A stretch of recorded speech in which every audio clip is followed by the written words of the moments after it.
আজকে আমরা মাননীয় ডিএম সাহেবের কাছে ডেপুটেশন দিলাম অন্নপূর্ণা ভান্ডার সংক্রান্ত কিছু বিষয় নিয়ে। আমাদের যেগুলো দাবি হচ্ছে যে মুসলিম মহিলাদের ক্ষেত্রে অন্নপূর্ণা ভান্ডার সম্পূর্ণভাবে বন্ধ করা হবে। নতুন রাজ্য সরকার আসার পরে আমাদের মাননীয় মুখ্যমন্ত্রী শুভেন্দু অধিকারী সহ অন্যান্য বিধায়কগণ, অন্যান্য মন্ত্রীগণ সবাই বলেছেন এবং সেটা বাস্তব সত্য যে মুসলিম মহিলারা নতুন সরকার গঠনে কোনো সাহায্য করেনি, কোনো অবদান নেই। কিন্তু যখন সাহায্য করেনি, অবদান নেই, তাহলে তারা কেন নিতে আসবে অন্নপূর্ণা ভান্ডার? দ্বিতীয়ত হচ্ছে বন্দে মাতরম যাতে মাদ্রাসাতে গান না করতে হয়, স্কুলে যাতে গান না করতে হয়, সেই জন্য ওরা আগের বুধবারের দিন কলকাতা হাইকোর্টে রায় করে অ্যাপিল করেছে। এবার বন্দে মাতরম গাইবে না, ভারত মাতার জয় বলবে না, মানে ভারতকে ওদের নিজেদের মা মনে করবে না। ভারতকে যখন নিজেদের মা মনে করবে না, তাহলে তারা ভারতের বাসিন্দাই না। ভারতের যখন বাসিন্দা না, তাহলে অন্নপূর্ণা ভান্ডার কিছুর জন্য পাবে।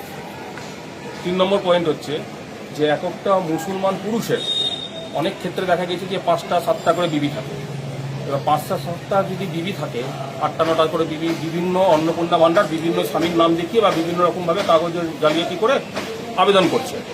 তাহলে একটা পরিবারে, মুসলিম পরিবারে তো মোটামুটি 8-9 জনের করে অন্নপূর্ণা ভান্ডারের টাকা ঢুকবে, মানে কাছাকাছি সরকারি বেতনের সমান টাকা পাবে ওরা। তো সেক্ষেত্রে কোনো সার্কুলেশন আছে কি যে সরকারি ক্ষেত্রে একটা ধরনের পরিবার 5টা 7টা করে অন্নপূর্ণার টাকা পাচ্ছে মুসলিম মহিলারা? ওরা তো এগুলো কিছু করবে না, ওরা খালি গুলি বোমা বন্দুক এগুলোই বানাবে, সংখ্যা বাড়াবে। 3 নম্বর পয়েন্ট হচ্ছে যে বিগত সরকারের আমলে, মমতা বেগমের সরকারের আমলে, যে ওরা প্রচুরভাবে জমি বলো, পাট্টা বলো থেকে শুরু করে সমস্ত কিছু ওরা পেয়েছে। সেখানে হিন্দুরা এবং আদিবাসী যারা বিধি আছে তারা বঞ্চিত। তো আমাদের দাবি হচ্ছে এবার সব কিছুই করা হোক, হিন্দুদের জন্য, আদিবাসীদের জন্যই করা হোক।